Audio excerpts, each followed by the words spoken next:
आज की इस वीडियो में आपको लो एंड पीसी के लिए एक बेस्ट एमुलेटर बताऊंगी। एमुलेटर बताने के साथ साथ आपको इस एमुलेटर के कुछ ऐसे फीचर्स भी बताऊंगी जिसकी वजह से इसको यूज किया जाता है।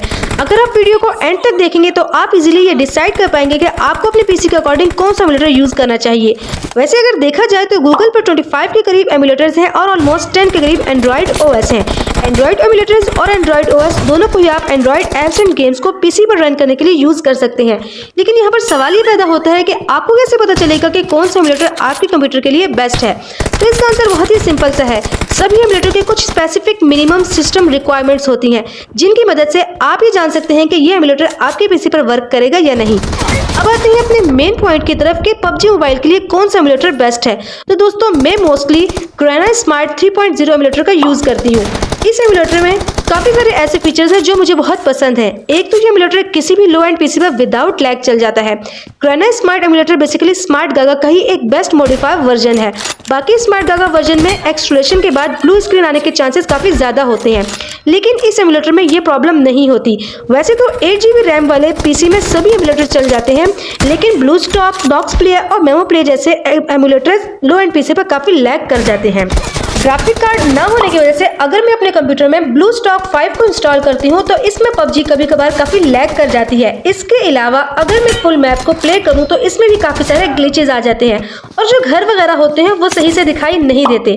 दैट्स व्हाई मैं मोस्टली ग्रेना स्मार्ट एमुलेटर को यूज करती हूँ अपने पीसी पर PUBG को प्ले करने के लिए। इसके सबसे बेस्ट फीचर जो मुझे पर्सनली बहुत पसंद है वो है इसकी सेंसिटिविटी। इस एमुलेटर में PUBG के लिए परफेक्ट सेंसिटिविटी देखने को मिल जाती है। अगर आपके पास 2000 DPI तक का गेमिंग माउस हो तो आप इजीली इस वाले एमुलेटर में ड्रैग हेडशॉट मार सकते हैं। और भी काफी सारे फीचर्स हैं जो इस एमुलेटर को लो एंड पीसी के लिए स्पेशल बना देते हैं। लाइक एंड्रॉइड वर्जन 4.4.2 को सपोर्ट करता है जो किसी भी लो एंड पीसी या फिर लैपटॉप के लिए कंपैटिबल होता है। साथ ही अगर आप लोगों के पास ग्राफिक कार्ड ना हो तो आप इसके रेंडरिंग मोड में डायरेक्ट एक्स को चूज कर सकते हैं। इस एमुलेटर के रेंडरिंग मोड में डायरेक्ट एक्स और OpenGL के साथ साथ AMD और एनवीडिया का ऑप्शन भी मिल जाता है। तो अगर आपके पीसी में एनवीडिया या AMD का कोई भी ग्राफिक कार्ड लगा हो तो आप इसमें एनवीडिया या फिर AMD वाला ऑप्शन भी चूज कर सकते हैं।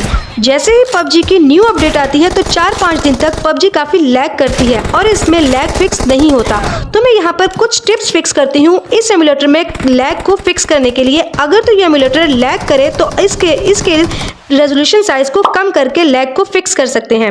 लाइक अगर मैं इस एमुलेटर में 1920x1080 वाला रेजोल्यूशन यूज करती हूँ तो मुझे लैग फेस करना पड़ता है।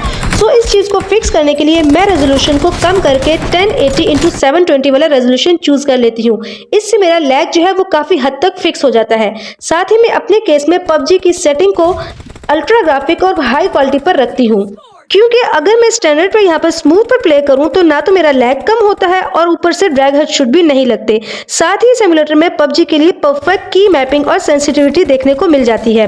बाय डिफॉल्ट आप लोग टिल्ट की या फिर कंट्रोल की यूज करते हुए इस एमुलेटर में माउस को लॉक एंड अनलॉक भी कर सकते हैं। तो दोस्तों मजीद ऐसी मालूमात जानने के लिए हमारे चैनल को सब्सक्राइब करें।